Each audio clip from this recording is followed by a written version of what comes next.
Good afternoon, everyone. Thanks again for hopping on and your patience and your flexibility in reading my rapid fire emails coming out to your inbox. If you can hear me, if you can just type something in the chat real quick, that would be very helpful.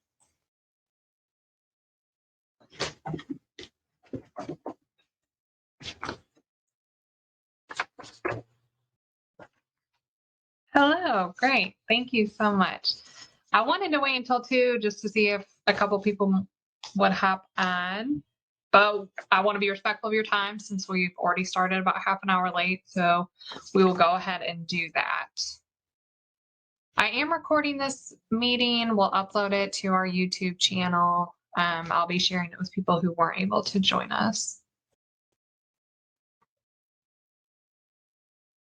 And I'm going to start sharing my screen.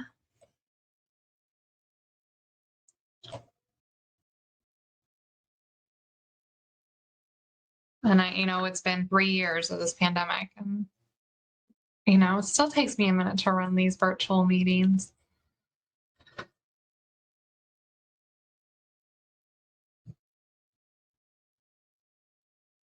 Okay, can everyone see the screen itself? It should say Homes for All, AmeriCorps VISTA Site Supervisor Training.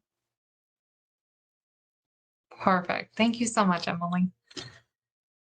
Okay.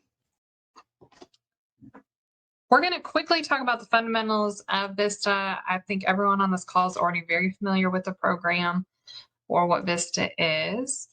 But if you didn't know, VISTA is an acronym. It does stand for VISTA, Volunteers in Service to America, and so it is always capitalized.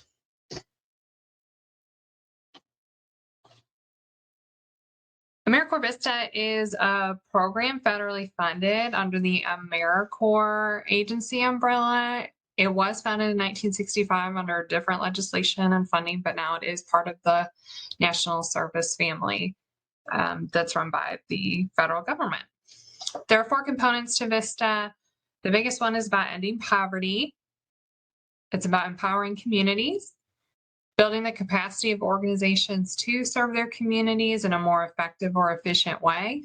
And then the goal, and what should always be on people's minds, is creating sustainable solutions so the work of the VISTA project can continue after the VISTA project support has ended.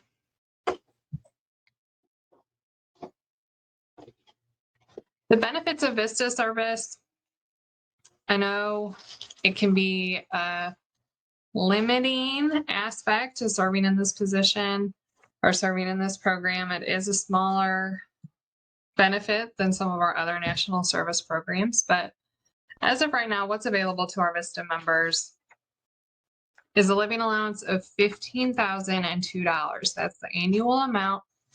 As of now, we do not have an update or any changes coming from the federal agency. So that is what we know right now, $15,002. VISTA members, at the end of their service, they can receive either an education award that can be used to pay for higher education expenses, whether that be loans or current or future expenses at an institution. So tuition, books, supplies, things like that. Or they can select to receive a cash stipend that's divided into 2 different payments towards the end of their service, and that's about $1,800 gross amount. VISTA is about professional development opportunities. That's a big component and big part of their advertising and recruitment push, that you're gaining those skills and experiences needed for future career opportunities. There are a few healthcare benefits, not full comprehensive coverage, but we do talk to your VISTA members about what those benefits are. They receive personal days, sick leave, and holidays. If members move more than 50 miles to serve, they may be eligible for relocation assistance and a settling in allowance. If their household is income eligible, they may receive child care benefits. And then VISTAs, after their service is over, they receive a status for non-competitive eligibility, and it helps cut down the red tape and allows them to not have to compete with the general public for federal jobs.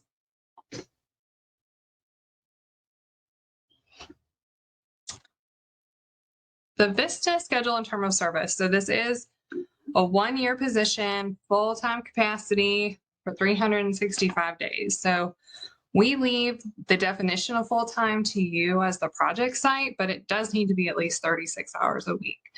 If your organization works 37 and a half, that's what the VISTA should be working. If your organization works 40, that's what they should be working. The exact schedule you figure out with your member. We're not involved in that decision. We just want it to be in a full-time capacity. We have a process or a little procedure that we started last year called the Member and Site Expectation Agreement, and that's where you sit down with your member towards the beginning of service, write down your mutual expectations. So office protocols, how to call in sick, what does the schedule look like, all of that. And that's where the member can see clearly written down what their service assignment schedule is. VISTA should understand, it's talked about when they are meeting with us. The Federal AmeriCorps agency talks about it as well, that VISTA is not always a 9-to-5 gig. So there may be events or projects outside of that 9-to-5 scope that you can have them work if it's part of their project plan. We do ask that sites offer a flex day if it's available to them. So if a member works at one of your fundraising events on a Saturday night, maybe they could take some time that following week on Tuesday or Wednesday or whatever. Members do have 10 personal days, 10 sick days, and then they follow the holidays that the sponsoring organization, so us at HHCK, follows. Generally, leave in the first 3 months or the last month of service is limited to personal or family matters. So I know that's tricky with members starting in August with the holidays coming up. Members want to take some time off. So that's something you would want to work out with them, but they have that information up front that it is limited to after their first 3 months of service generally. Okay, most of the people one of the people on this call does have their VISTA returning. And Emily, we can talk further after the call about where we're at with finding your VISTA member, but we are still managing listings on our different platforms. We're trying to screen people and see if they're suitable for not only AmeriCorps, but maybe your site as well. And then we forward those candidates to you when they're available. Again, we know those AmeriCorps VISTA benefits can be a barrier to serving in a position. It's not a living wage. We totally understand that. And then we know that ghosting, so trying to get set up with candidates and then not responding or showing up for an interview has been happening. So we do feel, those challenges with you, and we are trying our best to work around those. Okay, I want to dive more deeply into hosting a VISTA project and what that looks like. HHCK's role, so we're the sponsoring organization. We work with about 15 different sites across Kentucky for our VISTA program. And our job as the sponsoring organization is to make sure we're in full compliance of the federal VISTA grant. We're here to help train and orient members and provide support to you and your members. We want to encourage member development and active citizenship and all that good stuff. And then we help collect the data and the progress made on your VISTA project, and we report on that to the Federal AmeriCorps agency on behalf of your organization. In partnership with you, we want to ensure members, or we will ensure members are eligible and enrolled to begin service on the date that we agreed upon. Supervising and mentoring members is a partnership. We want to guarantee their safety. And then we hope that you support the goals for the Home Straw program as well, and understanding that AmeriCorps is a professional development opportunity as well as a professional growth opportunity, and that this isn't, paid full-time permanent employment. So what we can expect from our members might look a little different than what we would expect of, again, that paid employment person.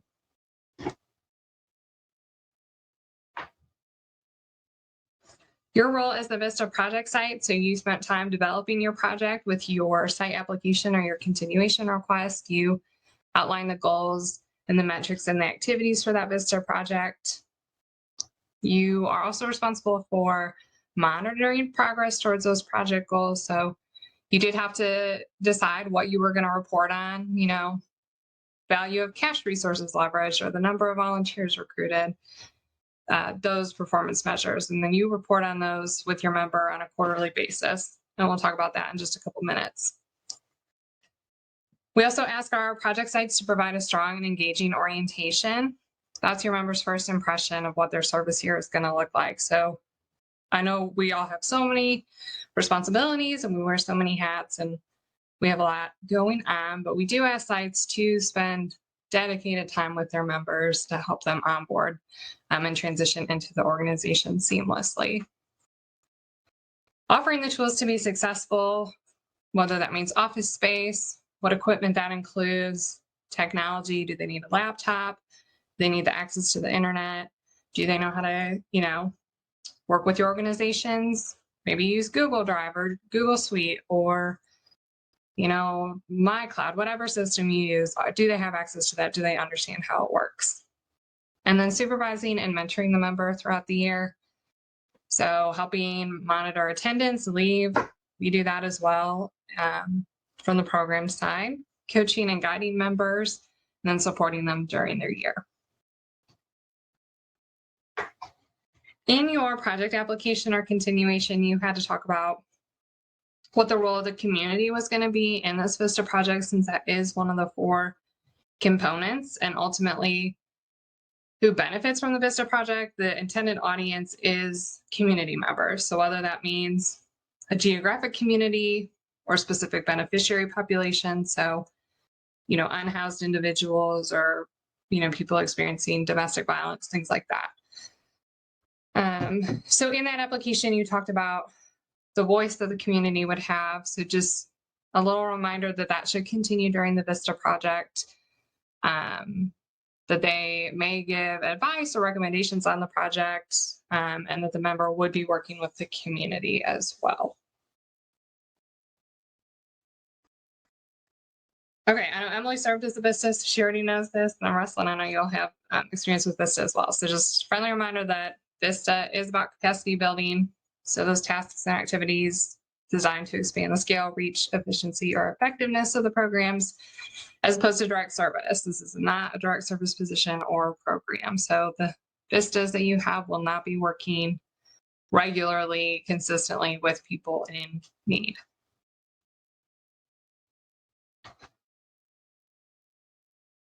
The VISTA assignment description, or the VAD, VISTA loves acronyms, so we share so many of those during our presentation.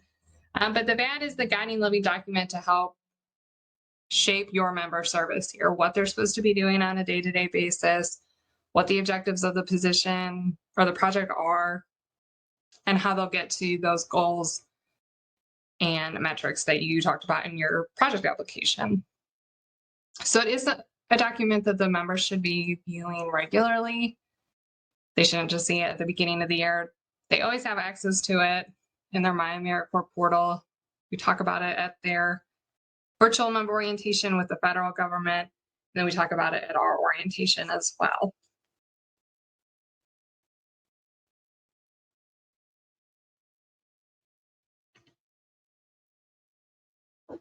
Okay, a couple minutes ago, I mentioned VISTA project reporting. So this is something that happens on a quarterly basis.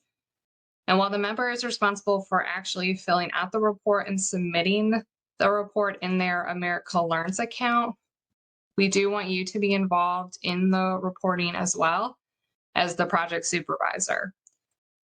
So these project reports, on the next slide, we'll talk about what they include, but the quarterly periods, the first one would be due in November. February is the second one, May is the third deadline, and then the final report will depend on when your members start service. That may be July or August. The member has another report that they complete on a monthly basis, and this is called an impact story, and that includes quantitative and qualitative stories on the VISTA's work. Excuse me, and they submit those on the 20th of each month in America Learns as well. In November of each year, we have our project site submit a supplementary report to us called the Progress Report Supplement. And it covers a different timeline. And I know that timeline doesn't necessarily add up to when you had a VISTA member, or maybe your VISTA member just started, but you will still share some data with us. And the metrics are very similar to what you already report on. It's going to ask about cash resources, in-kind resources, the types of people served, number of veterans, number of youth, things like that. You don't have to track the data on all of that because we know your organization might not track it on their own. But if you have that data available, we'll ask for you to submit that information to us. What I ask of our project sites is to help make sure that the data is accurate, complete, and reported. So again, well, it's the member's responsibility to get this data into us.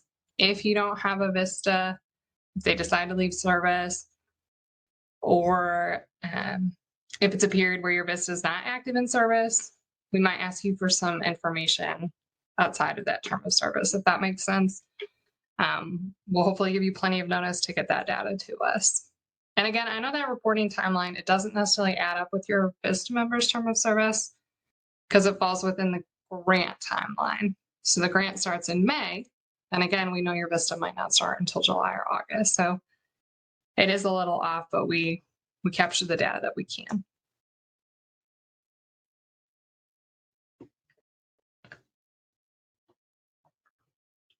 Okay, the quarterly reports. That's again what's submitted in November, May, February, and then the following summer. This includes narratives, sections on the challenges, not necessarily challenges that your members face, but what the project's faced overall. Efforts that your organization has taken to support your VISTA members, any partnerships or collaborations that were strengthened or developed, the efforts made towards making the VISTA project work sustainable, and then other notable stories. This is also where you'll report on performance measures. So again, you set those goals in your project application or continuation. That's when you'll tell us how many volunteers were managed or trained, cash or in-kind resources leveraged, things like that. And then you'll also tell us about any member development opportunities that have been provided to your member.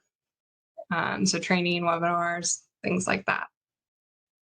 Closer to the time of the first VISTA quarterly report, we'll send out more guidance, specific guidance on how to complete that report.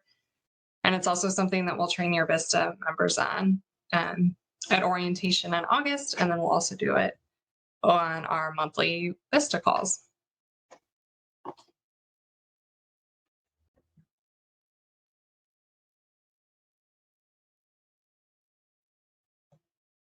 Okay, we'll dive a little bit into member orientation. There's going to be 3 different parts to orientation and training. The first, so if you have a new VISTA member, not a returning member, but a new one who's never served with AmeriCorps or hasn't just finished their VISTA term, they'll participate in a virtual member orientation with the Federal AmeriCorps agency. It includes early service coursework, some tutorials, some online readings, paperwork. There are 2 live webinars. The first is a week before their service, and then the second is on their first day of service. And that's absolutely required for the VISTA member to participate in. You don't have to participate, but the member does. And if they don't complete that webinar and they don't do what's asked of them in that webinar, then they won't be able to continue in their service. Then there are a couple onboarding forms that they'll complete as well. Requirements to participate: they need reliable access to the internet and their other computer equipment. So whether that means that's available at their site or if you prefer that they do it from home, that's up to you. They do need to be comfortable with computer-based distance learning. We don't recommend that they try and use their smartphone or other mobile devices. So if they don't have a laptop or anything like that, if you have that technology available that you can offer to them to let them borrow for this or for their service here, that would be very helpful.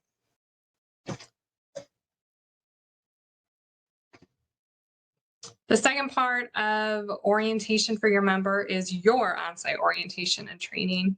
You submitted your plan to us with your VISTA project application or continuation. It's a chance for you to share your expectations and your working styles.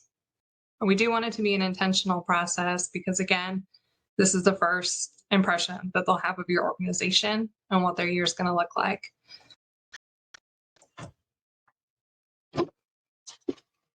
On the VISTA's first day, we ask that you make the time to introduce them to other staff members, particularly members that they'll be working with or working closely with. Providing a tour of the organization.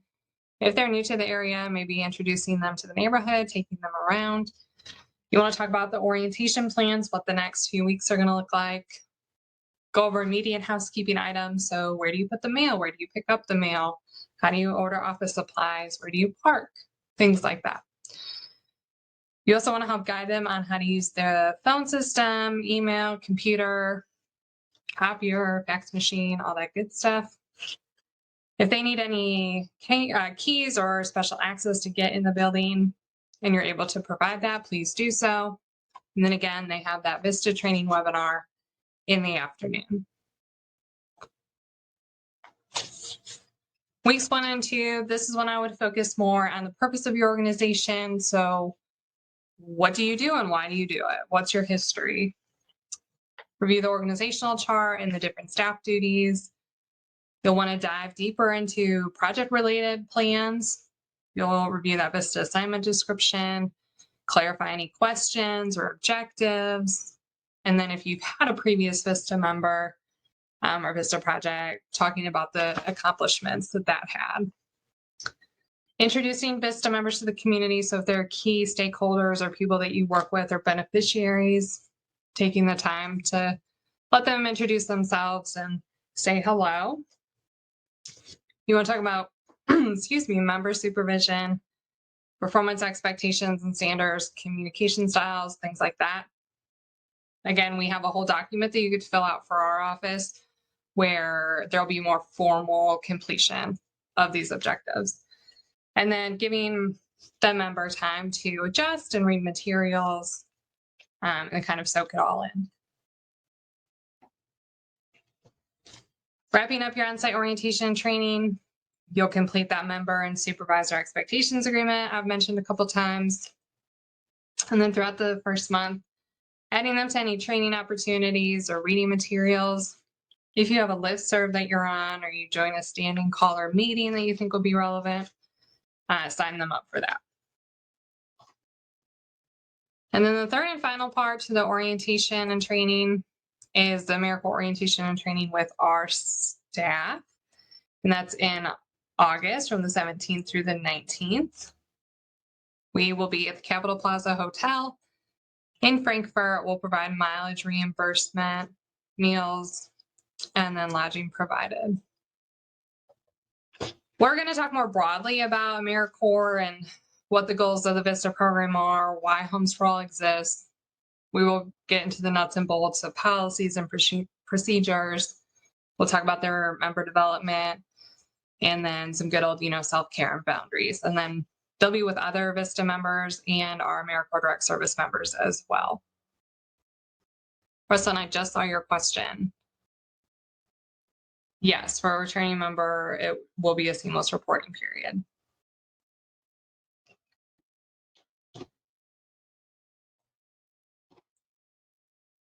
Okay, member support and development.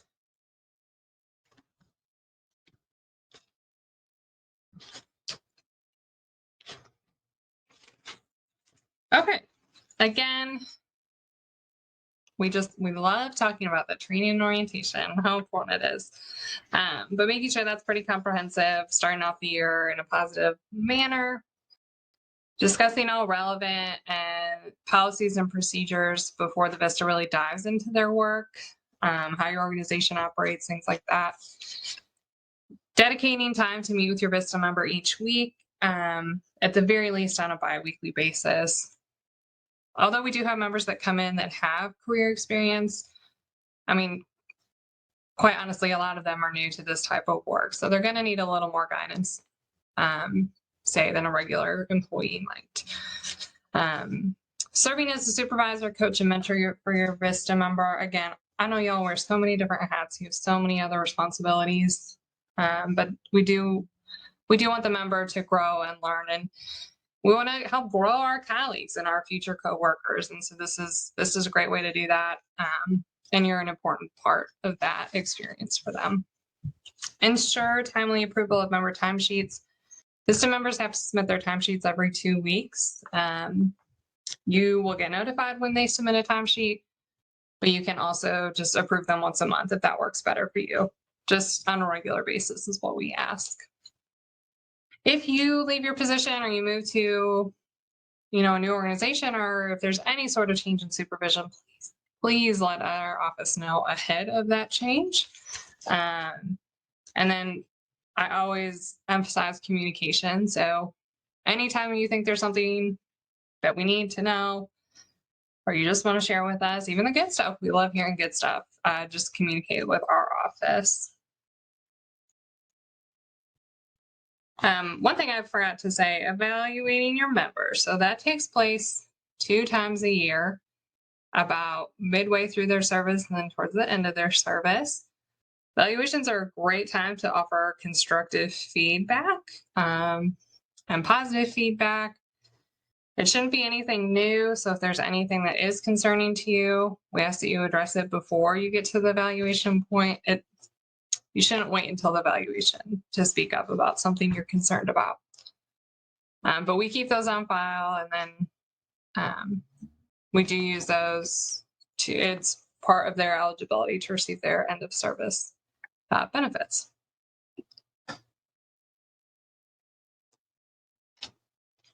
Okay, again, where VISTA is a professional development and growth opportunity, organizations are able to offer that support in a few different ways. So the first is a very formal way. So any trainings that you're able to send them to, whether that's free or paid, that's up to you.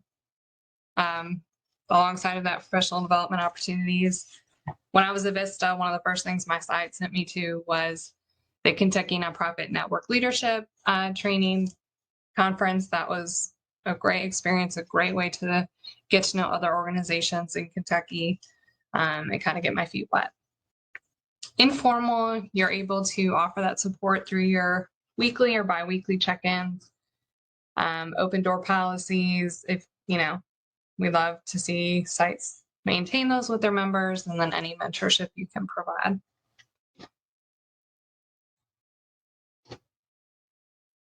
If you want to provide something a little more tangible in terms of member support, you do have some capacity to do that. Unfortunately, you can't just increase their living allowance or pay them more money, but you can provide assistance through a housing allowance. So, maybe paying the rent or mortgage, offering food, holiday gifts, like a $100 Visa gift card around the holidays. Any clothing or promotional items. So if your agency, has a jacket with the logo on, maybe that's something you would want to offer to your member. VISTA does not offer full comprehensive health insurance, so you could offer that to your member if you wanted. We do ask that you are fair and equitable in support to all of your VISTAs. So if you have more than one VISTA member serving with you, keeping it fair and equitable among all of them. This is not a requirement. It's not expected. We don't, mandate that our sites provide additional support, but we do know some sites are interested in providing some, rental assistance or things like that. The main thing is you can't offer cash directly to the VISTA member, and you can't pay them on the side for anything.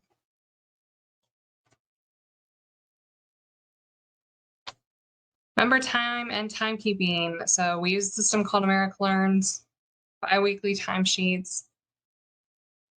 It's going to track how many days they've taken, personal vacation days or sick days, along what holidays they've taken. And then we're asking that you approve them at least monthly. On the screen is a screenshot from America Learns. And you're going to see different categories like remaining hours. VISTA members don't have an hour requirement, but this system was built for AmeriCorps Direct Service Program. So that's why you're going to see those hours required or remaining. You won't worry about that. You just focus on your member serving in a full-time capacity. When they submit a timesheet, before you approve it, you'll see at the bottom something called pending hours, and that just means they have a timesheet that you have not approved yet.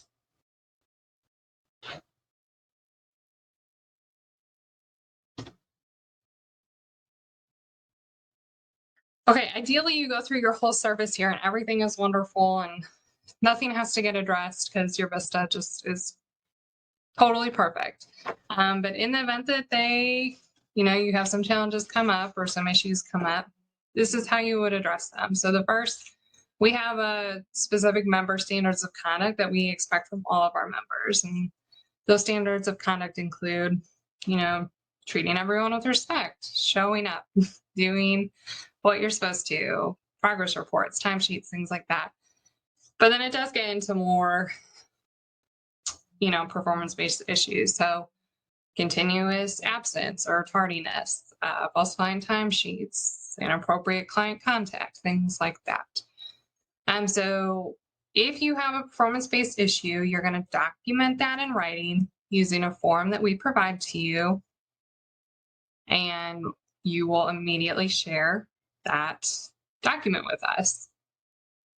The written warning is meant to be a conversation and discussion where the member can provide some input as well. So they have a section on the form that they can fill out with their perspective if they want to. And if it gets to the point where they need to be removed from service, only the federal AmeriCorps agency has the authority to do that. So your site does not, I do not, HHCK does not, which is why we need that documentation if there are issues that have come up. So call us early, even if you think it's a non-issue at this point, but it might be an issue, go ahead and call us so we can help guide you through that. Because we hate for it to get to the point where both parties are so frustrated that, the relationship has to be terminated.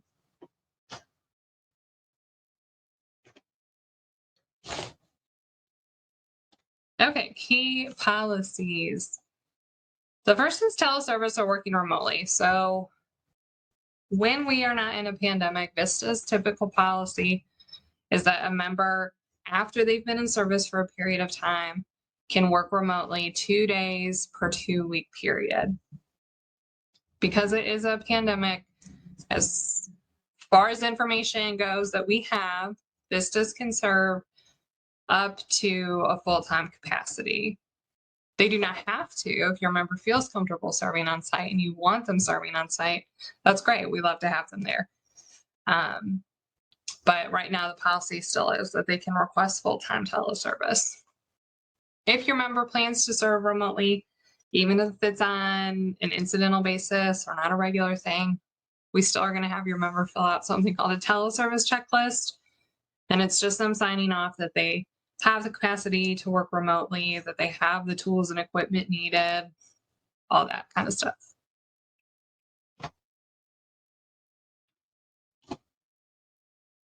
AmeriCorps branding. So, very exciting updates. We have a new AmeriCorps logo. I've hopefully had it on every slide so far, up in the upper right-hand corner.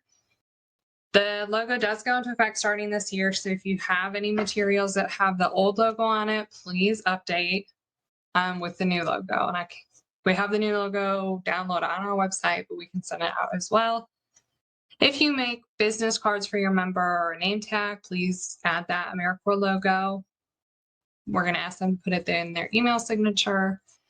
And if you include information about your VISTA on your website, please add the AmeriCorps logo there as well. All of you will need updated signage reflecting the new AmeriCorps logo, so we'll get that sent out closer to the start of the year. And then your member needs to always be wearing something that has the logo on it. So we don't provide like full uniforms for every day of the week, but we do provide a t-shirt and a sweatshirt and then other gear as well. Lanyards, stickers, pens. Like we have journals this year. We have so much coming their way, but they should always be representing AmeriCorps while they're on service time.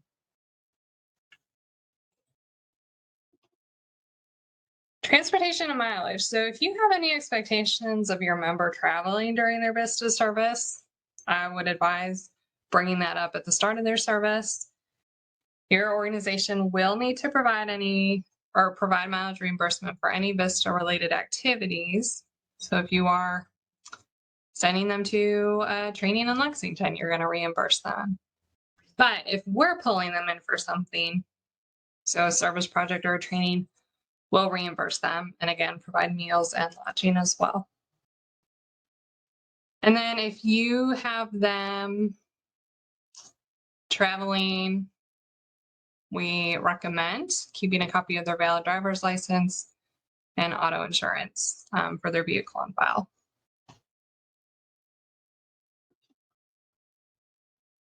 Outside employment. While VISTAs are in service, they can have outside employment because, again, we know that VISTA living allowances can be limiting for several of our members, but it needs to be legal work in a part-time capacity, and it can't conflict with their service or service hours. So if, again, like you have an event on a Saturday night, the VISTA member needs to either work it out with you, they can skip that event, or they need to request off from their outside employment.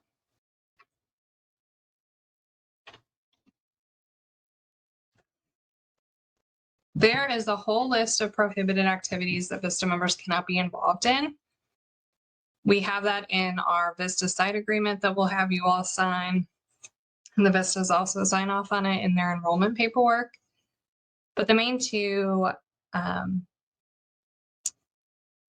areas that are prohibited are religious activities and political activities. So on the screen, it shares the religious activities that are prohibited, like providing religious instruction, worship services. You can't ask them to be a VISTA or deny them to be a VISTA based on their religious affiliation. And then they can't be like recruiting, training, or managing volunteers to do any of those religious activities. There are political activities that are prohibited as well. Most of them apply to when they are on duty, that they have that freedom while they're off duty to do those things. But then they do have to follow some Hatch Act rules. There are some restrictions. Even if they're off duty, there are things they can't be doing. I don't go into details on those in our site supervisor training, but if you want more information on that, I can definitely share it.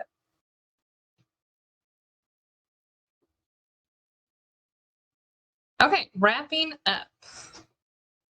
The next steps, we'll send out our service site, project site agreements. It'll come from an electronic system called Steinwell. America Learns account. If you do not already have one, we will sign you up for one and you'll get a welcome email showing how to use it. If you have a returning member, nothing's going to change. You'll keep using the same account and login that you have. The member and site expectations agreement, we'll send that out once VISTAs get started, and that'll be completed within 2 weeks of their start of service. The site contribution is $6,000 per slot. The invoice is issued from our office after the VISTA has been nominated to the Federal AmeriCorps agency, and then we do have quarterly payment plans available for some of our sites. So if that's something you are interested in or need, you talk to myself or Wendy Tucker. She's our Director of Finance. Upcoming events. Virtual member orientation. Again, that's the same date as the VISTA members start. If your member is returning, they do not have to do this. They don't have to participate in a virtual member orientation. For all new members, and we'd love to have our returning members join us, we have our orientation with Just Homes for All members in Frankfurt, August 17th through the 19th. AmeriCorps launch is something that's happening in October. This is totally optional for all VISTA members, but it's a great chance for them to connect with other national service members, serving in Kentucky. So all of our AmeriCorps Direct Service members will be there, as well as all the other Kentucky AmeriCorps programs. But again, it is optional. But if you have the space and time to let them attend and they're interested in attending, we think that would be great for them to join us. And then we'll start site visits this fall. So unless something drastically changes, I do anticipate that we'll be returning to in-person site visits. We're very excited about that. And then HHCK staff. So since I know both of you, sorry I didn't introduce myself. Holly, our member coordinator, is on vacation this week, so she wasn't able to join us. And Wendy Tucker is our director of finance. So if you have any questions, on-site contribution or HHCK membership, you can ask me, but you can ask her as well. And then we have our phone number listed, our website, and then a link and the name of our specific section and tab that we have just for our site and Supervisor resources. So you can check that out as well. So that's all I have for you today. Yes, could I please review? Yeah, Rustlin. So the only thing that we would love for Alan to attend, we're not going to require it if he's not able to, or if you have something going on. It's that member orientation, August 17th through the 19th in Frankfurt. And then the only other thing would be site visits in this fall. We want to meet with him and you when we come up.